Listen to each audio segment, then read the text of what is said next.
In this video, I will explain the rules that can be used for naming cycloalkanes.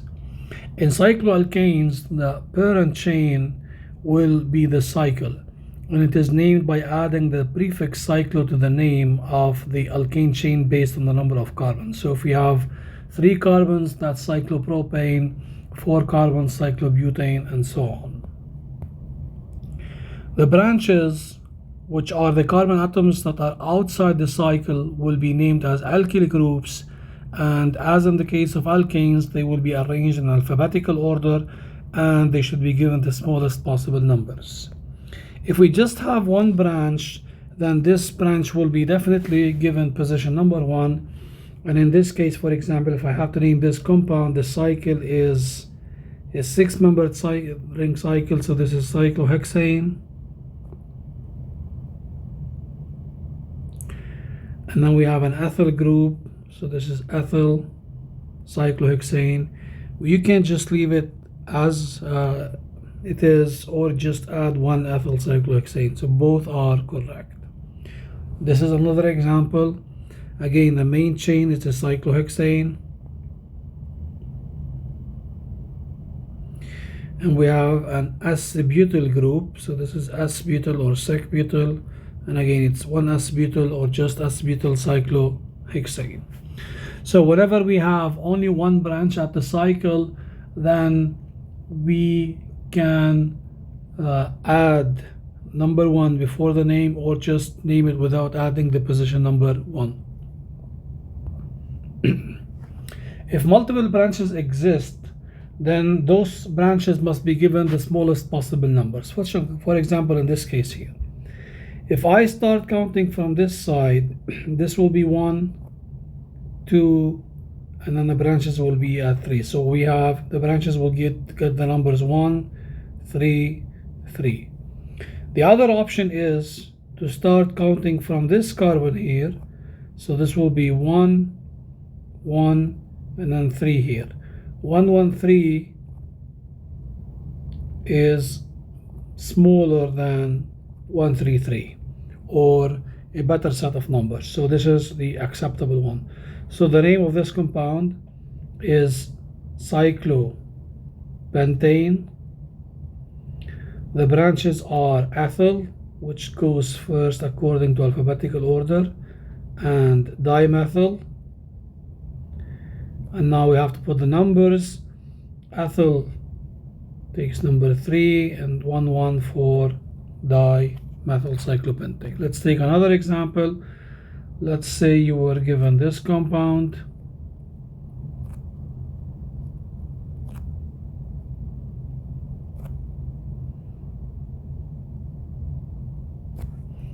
And you are asked to name this compound. The parent chain is the cyclohexane,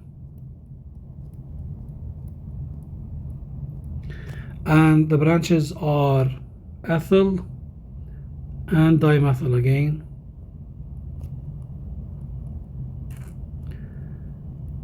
We just have to check the numbers now. So I can start numbering from here. So this is 1, 3, 4. This is one option. So 1, 3, 4 is one option. The other option is to start counting from this carbon, for example. This will be 1, 2, 3, 4, and 5. So the other option is 1, 2, and 5. There's also another way to do this by starting from here. So this is 1, this is 2, and this is 4. Now, out of all these 3 different combinations, this will be the best one. Why? Because we have the smallest numbers, 1, 2, and 4. That's why ethyl will be given position 4, and then 1 and 2 will go here. Let's take another example. Let's say we have this group here, and then we have another group here, and then we have another group here. So we have those 3 different groups. This is a cyclohexane. The branches are terbutyl, which goes first. We have an ethyl, and we have a methyl. Now, regarding numbering, I can start numbering from here. This is 1, 2, 4. So this is the first option.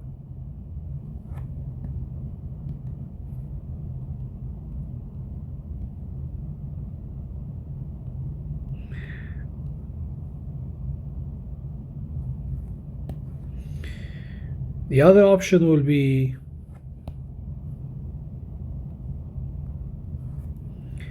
let's say we started to count from here. This is 1, this is 2, 3, 4, and 5. So the other option is 1, 2, 5.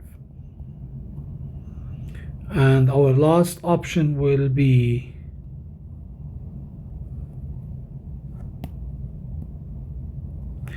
counting from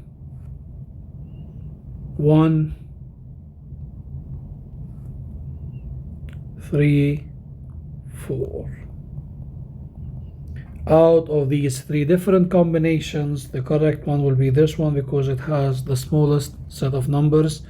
So now 1 was here, 2, and 4. So 2 is for the tertiary butyl group, 4 is for the ethyl, and 1 is for the methyl group. If numbering from both sides gives the same set of numbers, then in this case we have to follow the alphabetical order rule. So let's say, for example, in this case, the compound is cyclopentane, and we have isopropyl and we have tertiary butyl group. So this is a T-butyl group, and this is isopropyl group. Now, if I count from starting from this point, this is going to be 1, 3. And if I start counting from here, this is also will be 1, 3. So we have 1, 3 in both directions. In this case, we use the alphabetical order rule, which states that the group which is written first according to alphabetical order should be given the smallest possible number. That's why I will assign number 1 to tertiary butyl and position 3 to isopropyl, and this is the name of the compound. Let's take another example. Let's say we were given this compound.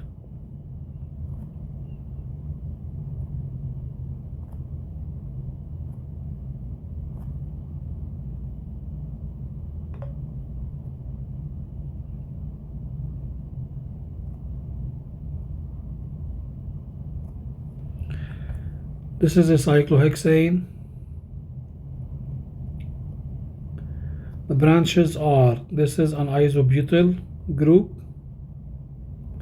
this is methyl, and this is ethyl.